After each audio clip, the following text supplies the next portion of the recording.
Libra, Sun, Moon, and Rising, welcome to your December 2025 astrology forecast. I recommend listening to these videos first for your rising sign, as your rising sign is really what sets up your entire natal chart and where the houses and where all these signs fall in your houses. So listening to your rising sign will give the most clear indication of what area of life this transiting energy is manifesting for you. And then listening for your sun sign will give more of an indication of what might be going on, how you might be feeling things like in your career space. And then listening for your moon sign might give you a better indication of how you might be feeling this energy on an emotional, internal level or at home. So I do also recommend listening to all three and kind of combining the energy, because it often is very synergistic and you can kind of see the bigger picture. But if you only have time to listen to one, I would recommend listening to your rising sign, as that will be where things will be showing up more in your physical existence.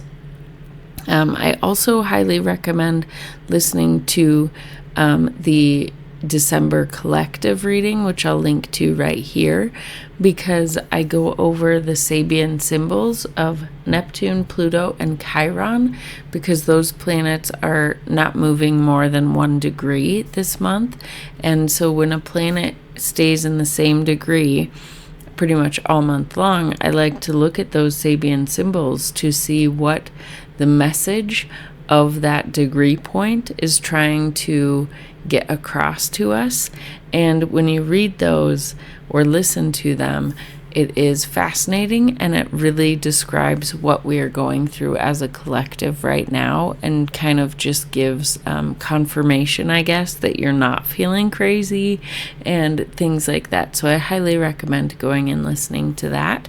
But now a little bit about me. I'm Sarah at Life with Training Wheels, where I utilize a Western Tropical Zodiac astrology, whole sign house system, and other tools to help guide you on your journey of self-discovery and self-empowerment. My goal is to help you realize that life really is a choose-your-own adventure. You have more control over your life and your thoughts than you think you do, and we really do make this world our reality. One of my favorite quotes is, "Wherever you go, there you are." So if you keep finding yourself in certain situations, good or bad, it may be a time to look into the mirror. If that sounds like something you want to stick around for, a vibe that you can vibe with, then I encourage you to stick around. If this is your first time finding me, thank you for joining me, and I hope you'll stay. If you are returning, thank you so much for returning.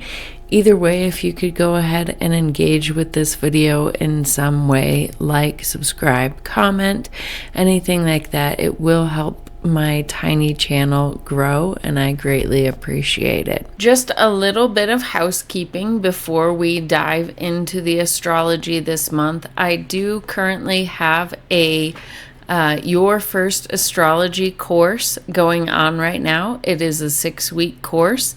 I have released the first week video. I am working on editing the second week's video. But basically, I take you from zero, from not knowing how to pull up a birth chart, and walking you through that, and walking you through a couple astrology tools that I use that are free to use, and then explain, the setup of a birth chart, the chart layout, the house system. We'll get into the signs and the planets and understanding your big three, your rising sign, your sun sign, and your moon sign. And then finally learning how to take horoscopes like the ones I give here and like many other astrologers give, and how to take your natal chart and really see more layers of how the energy is interacting with your chart on a more personal level. So that is that course is going on now. It is delivered via email, and you can ask any questions after each week is delivered, each video is delivered, and I really want to make this course yours, so I would love to have you join me. The information for that is in the description box below. I also am starting up a Patreon membership that would be basically a getting to know yourself monthly membership, where I will teach an astrology topic, teach something about the natal chart and how to read it every month. So not only will it be a learning astrology, but then learning about yourself, because I will teach on a topic and then give a 20-minute personal astrology reading for each person in the course, or in the Patreon membership, each month, according to whatever topic we are discussing that month. So it's like a monthly learning astrology and learning yourself better through astrology membership. If you're interested in joining, the link will be in the description box below for that as well. And although this was a Black Friday deal, I am going to extend it through the month of December, where I will give $25 off of any service I offer on my website if you sign up for my newsletter. I have not really started sending out my new newsletters yet, but I do plan on sending out like weekly astrology, weekly horoscopes, as well as anything else going on any of my YouTube channels, or anything else that I feel might be of value or interest to you. It would only be going out weekly at max, perhaps monthly to start. But if you would like to sign up for that, please do so in the description box below. I would love to have you join my newsletter. Now let's go ahead and get into it. All right, Libra, Sun, Moon, and Rising. I have your chart for December up on the screen. And the first thing I want to talk about is that the energy of the Grand Water Trine that we had all month long last month is continuing again the first half of this month. Last month it was the parade of personal planets that were traveling through Scorpio here. This month we just have Mercury keeping this activated. The other planets have moved on to Sagittarius, which we'll talk about in a bit. But to reiterate and re-talk about this Grand Water Trine energy, this is focused in your 2nd house, your 10th house, and your 6th house, and these are the like work houses, right?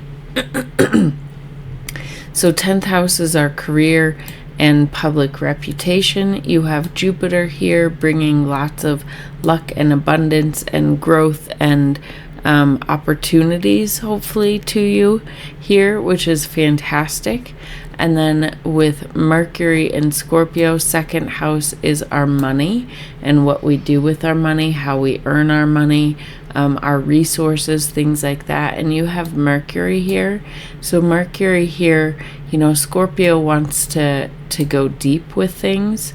Nothing shallow here. So, your career is potentially one that does like to dig for the truth of things and things like that. And Mercury going through here, you're really taking a look at perhaps your budget and your mindset. You could be having some mindset shifts around money and dealing with any limiting beliefs that you've had around money or anything like that. Mercury and Scorpio in your 2nd house is really going to help you dig for those things, as well as, Mercury being the mind and things like that. That really would be a good time to set up any budgets, set up any plans regarding your money that you think is a good idea. Potentially investments, or although investments would be more 8th house. But just, getting a handle on your money and being able to see and communicate and things with the opportunities that might be coming to you. And then you're also continuing to work on this energy, this Saturn and Neptune energy in your 6th house of daily habits, routines, service to others. So this is kind of the energy of how you work. If you have employees, the employees that work for you, or who you work for and your relationship there with them, like how you go about your work, those types of things, and how you fit work into your day-and-day routine. So there could be a lot of shifts going on for you in that area of life. Old maybe walls that you've had that weren't really necessary. You're working on deconstructing those, or just ways that you've gone about your daily habits and routines, deconstructing those, and building up healthy boundaries, and kind of dreaming into, like, what would my ideal day look like? How would the morning feel? How would the midday feel? How would the evening feel? Like, what's my ideal, and can I make it a reality? That's kind of the energy that you're working with here, and perhaps getting opportunities to make that a reality, both by getting potentially new work opportunities that align with you more, as well as having more clarity on your money, what you actually need versus want, perhaps, and as well as 2nd house is your value system. So making sure that your values are aligned there, making sure that how you're going about your day is aligned with your values of how you want to live this life, making sure that the career that you're involved with lines up with your internal value system, right? That could be a lot of the energy that you're dealing with this month, and there could be continued opportunities showing up for you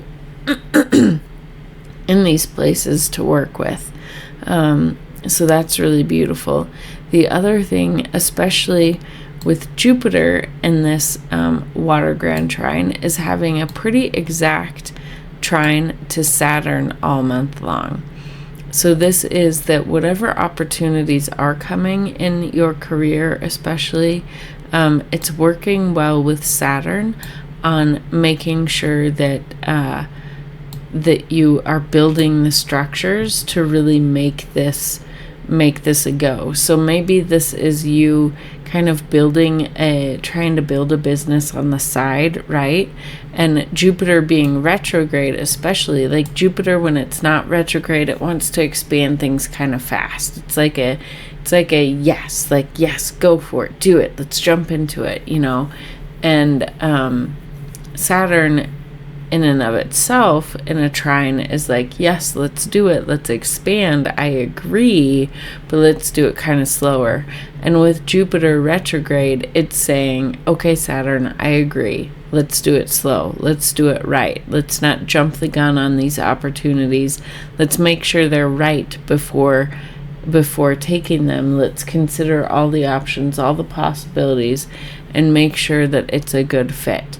That's kind of the energy here. Make sure that it fits my values in my career, make sure that it fits my values in my day-to-day and how my day-to-day is going to look. Let's work together to make sure that we're building a strong foundation for this. And then the other thing that Jupiter is doing all month long and continuing from last month is this square to Chiron and Aries.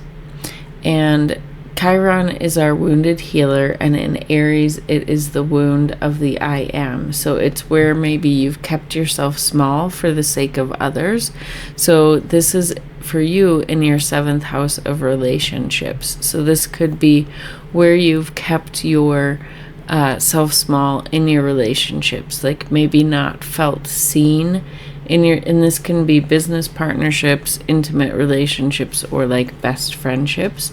So maybe where you have felt like you haven't been seen or heard, or like you couldn't bring your full self to the table. Maybe there's just a lot of wounding in relationships. Because this is interacting with your 10th house, I have a feeling it might have more to do with business relationships, but it also could be that just the opportunity for healing is coming from your partnership or from your career. So like this could be either somebody in your career is supporting you through working through these types of wounds, or just, squares are felt as tensions. So perhaps there's tension that comes up in your work that creates tension between your work and between your partnerships, but you now are seeing things a little bit clearer from a bigger perspective. You now have a better understanding of yourself and how to speak up for yourself. And so you're doing so from a understanding of that, and understanding that you deserve to take up space and things like that. And so it might be like a gentle like, no, this is an opportunity for me. It's important to me. I'm taking it. I'm standing up. I'm going to be seen, those types of things. But all month long, there's the square to really figure out how to be seen in your relationships and to be whole, to show yourself fully in those relationships. And the opportunities for that might be coming, and the tension might be felt with your career, but it's overall very supportive. So just keep that in mind if it feels a little crunchy at first.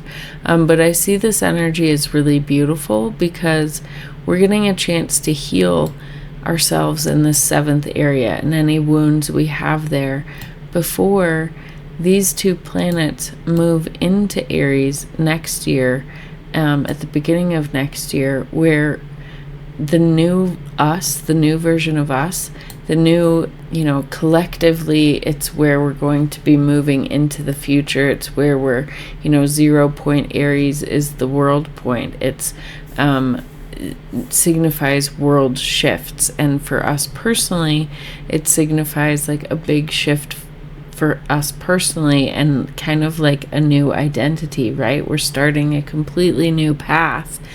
And, so we're getting a lot of chance to heal this area of our lives before we really dive in and there's no turning back. Because in 2026, these planets are not going to be retrograding back into Pisces at all. We're at the end of this month, we are and into January and February, are finishing closing out any cycles that need to be closed out here.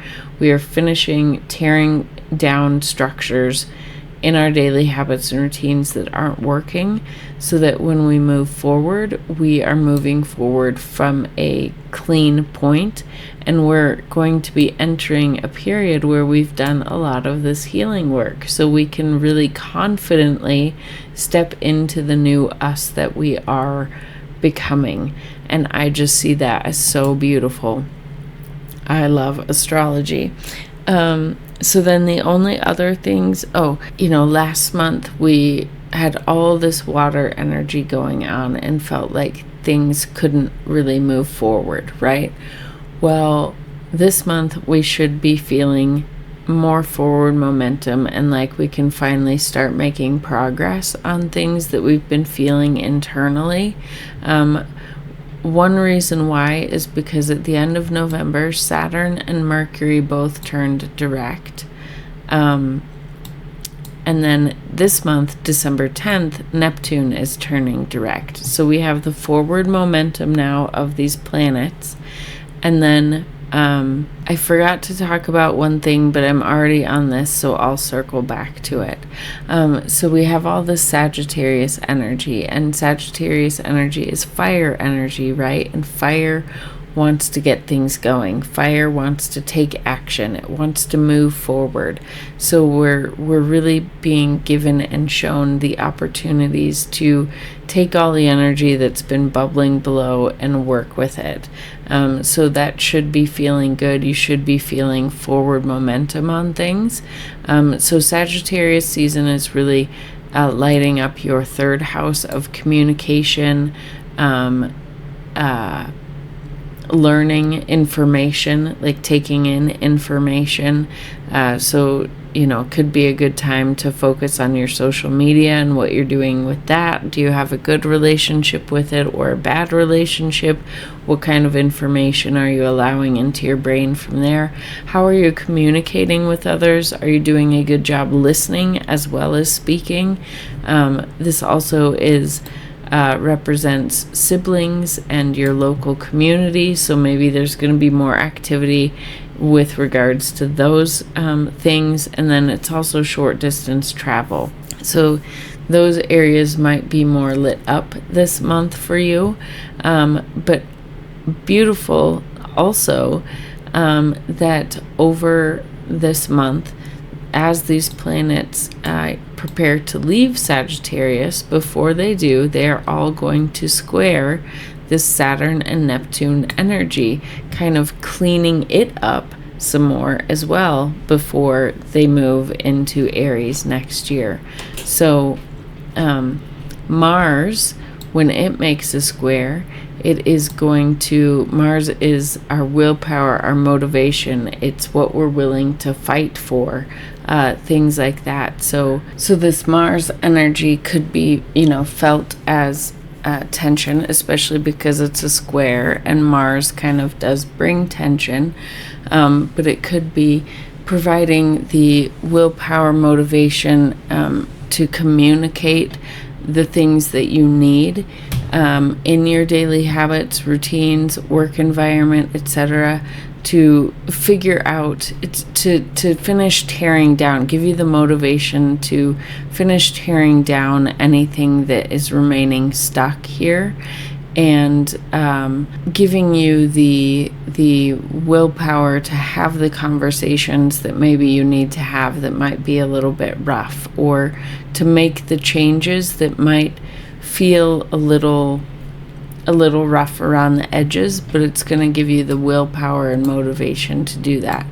When the sun comes, the sun is our ego, right? So there could be a little bit of bruising somehow with our ego when this square comes along, but the sun also just shines a light on things. So perhaps we missed something when Mars came through. Well, the sun is going to shine a light on that, and we'll have to make some sort of decision or have some sort of conversation or something like that with regards to our daily habits and routines. Maybe the sun is that we see how social media is affecting us personally and our mind and our thought process, right? Social media does really, it can be helpful and keep you in a good mental state, or it can really bring on depression and things like that. And so maybe this square is really showing you what your relationship to social media is, or it could just be in how much you use it during the day, right? Like how much of your daily routine does social media take up? Or this could just be more of like communicating, with your local community. It could be how you relate to your local community on a day-to-day basis, or your siblings on a day-to-day basis. Maybe you work with them, or your commute, how that fits in. Like it could be a combination of these things, only you know how this resonates for you. But then when Mars comes to make the square, usually Mars squares are kind of like Jupiter squares. They're usually not felt too harshly. So perhaps this is bringing some type of financial opportunity, or relationship opportunity, or maybe just bringing some more like compassion and things to the tension that may have been felt earlier. And then when Mercury finally comes to make this square, it's going to help bring more clarity to what needs to happen with these, bring the communication that needs to happen in this area, and bring, like Mercury likes to organize and figure out next steps and things like that. So it might give you a plan to of what you need to finish doing, the lessons that you need to finish learning before these planets move into Aries. So that is really beautiful that the month ends like that. The other energy that I didn't talk about that I meant to was this Neptune Uranus sextile. So this is part of this divine mini Grand Trine, as I like to call it. I call it the divine mini Grand Trine because it's all the outer planets. And these are slow movers, right? They're cultural shifts. They mark cultural shifts, and they're all moving signs together, which rarely happens. And they are all, I still plan on doing a video on this all by itself, because this is a big deal. And when I've looked at these individually before, but I haven't looked until this last week at this mini Grand Trine overall. So this mini Grand Trine is going to be with us through 2029. That's a long time period, and it's already been with us for a while. I can't remember exactly when it started, but it's been humming in the background, and it's going to continue to hum in the background. So I see this as, since it's a trine happening with these cultural shift planets, I really feel like this spiritual energy, this divine God protection while we're going through these major cultural shifts. And all these planets are working together, right? But the reason why I want to talk about this trine in particular is because it was exact on November 20th, and I am going to link to a 3-part short series that I did on the history of this a little bit. I suggest you go and watch it. But overall, this sextile between these two planets in these two signs, Pisces and Uranus, has only happened 18 times before, from the period of 500 BC to 2500 AD, only 18 times. And with both planets being retrograde, it's only happened twice before, once in 598 and the other time in 1853. And so it's a big deal. Like, this doesn't happen very often. So we are living, I just want to remind you that you chose to be here during this time, and it is a wild time to be alive. And so although there's a bunch of chaos in the world, it is so exciting that you chose to be here. So I want to talk about this energy because sextiles, they do bring opportunities and things like that. And it is a very nice flowing energy, but to make the most of it, we need to work with it consciously. So I want to bring it to our awareness so we can do just that. So overall, just to give a little idea of what it means when these two planets come together in these two signs, it has indicated in the past a time period when the collective consciousness was rewriting itself. The world pivots during these times toward a new mystical or technological direction. Spiritual revolutions arise, financial systems reshape, and technological leaps occur, which we can see all of that happening right now. And then in particular with the retrograde to retrograde cycles, it marks a more internal rewiring of the collective, not yet an outward expression. So another reason why I want us to work with this energy when it's most potent is so that we can figure out how we can work with it internally before it starts moving externally, right? Before the world starts moving with it externally. Let's get an understanding of how we can take a part in this collective revolution and how we can make the most of it in our own personal world. So, for you personally, this is happening in your 8th house and your 6th house. So 8th house is house of transformation, right? Shadow work. So this is where deep transformation merges with healing and daily life, because 6th house is healing. You know, it's the house of daily habits and routines. So not only is it about work, but it is about your health as well. This is one of the houses of health. So deep transformation merges with healing and daily life. So the manifestation of this could be breakthroughs around money, intimacy, and psychology. So that would be 8th house themes. Dissolving unhealthy habits, 6th house themes. Spiritualizing your routines. It could be developing sensitivities to substances, food, energy that you need to really work with and be conscious of. So the best way to work with this energy would be to purge old trauma, purge, emotional debt, or addictions, anything that's holding you back. Adopt intuitive or holistic health practices, kind of get back to nature type of thing, and declutter your schedule and your energy. That would be the best way to work with this energy. So just keep that in the back of your mind. This energy will be most potent through the first half of December, but like I said, it is hanging on through 2029, so you do have time to work with it. And it has time to show up and manifest in these ways for you. So just keep it in the back of your mind. The only other things are there was a full moon in Gemini on December 4th. I will link the video here. You can watch there for how this may be manifested for you, and then comment on that video and let me know if it was accurate or not.